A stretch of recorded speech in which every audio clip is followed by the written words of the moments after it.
வணக்கம் நண்பா. நம்ம இன்றைக்கி எங்கே வந்திருக்கோம் அப்படின்னு பார்த்தீங்க அப்படின்னா, சின்னதாக ஒரு பைப் லைன் வந்து எக்ஸ்டெண்ட் பண்ண வந்திருக்கோம். ஸோ அங்கே பார்த்தீங்க அப்படின்னா பிவிசியில் போட சொல்லியிருந்தாங்க. நம்ம வந்து என்ன சொல்லியிருந்தோம் அப்படின்னா, கீழே மட்டும் பிவிசியில் போட்டுக்கலாம், மேலே நிற்க வைக்கிறத மட்டும் ஜிஏல போட்டுக்கலாம் அப்படின்னு சொல்லியிருந்தோம். எதுக்காக அப்படி சொல்லியிருந்தோம் அப்படின்னா, இதில் வந்து அடிக்கடி ஓஸை வந்து கனெக்ட் பண்ணவும் கழட்டவும் வந்து யூஸ் பண்ணுவாங்க. ஸோ அந்த மாதிரி டைமில் பார்த்தீங்க அப்படின்னா பிவிசியாக இருந்தால் டக்குன்னு இழுக்கும்போது பார்த்தீங்க அப்படின்னா உடையறக்கு நிறையவே சான்சஸ் இருக்குது.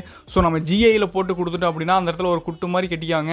நம்ம பைப்பை வச்சு அந்த காலரில் வந்து ஏற்றும் போதும் சரி கழட்டும் போதும் சரி எந்த ஒரு அசைவும் இருக்காது. ஸோ அப்போ பார்த்தீங்க அப்படின்னா எந்த ஒரு டேமேஜும் இருக்காது, ஸ்ட்ராங்காகவும் இருக்கும். அப்படிங்கிறப்ப தான் நம்ம ஜிஐயில் போட்டு கொடுத்துருக்கோம். கீழிருந்து பார்த்தீங்க அப்படின்னா ஒரு 1.25 MTA அதில் வந்து ஒரு ஜிஐ எல்போவில் கனெக்ட் பண்ணிட்டு மேலே பார்த்தீங்க அப்படின்னா ஒரு 1.5 அடிக்கு நிப்பிள் வந்து ஜிஐ நிப்பிள் போட்டு அதுக்கு மேலே பால் வால் வந்து வச்சுட்டு அதுக்கு மேலே பார்த்தீங்க அப்படின்னா ஒரு 6 இன்ச் நிப்பிள் போட்டுவிட்டு அதுக்கு மேலே ஒரு எல்போ போட்டு ஒரு ஓஸ் காலர் ஒன்று ஏற்றிடுறோம். ஸோ அதுக்கப்புறம் நம்ம ஓஸ் கனெக்ட் பண்ணி யூஸ் பண்ணிக்கிற மாதிரி தான் வச்சு கொடுத்துருக்கோம். ஸோ இந்த வீடியோ பிடிச்சிருந்தா வீடியோக்கு ஒரு லைக்கை போட்டு மறக்காமல் நம்ம சேனலை ஃபாலோ பண்ணிக்கிங்க அண்ட் சப்ஸ்கிரைப் பண்ணிக்கிங்க.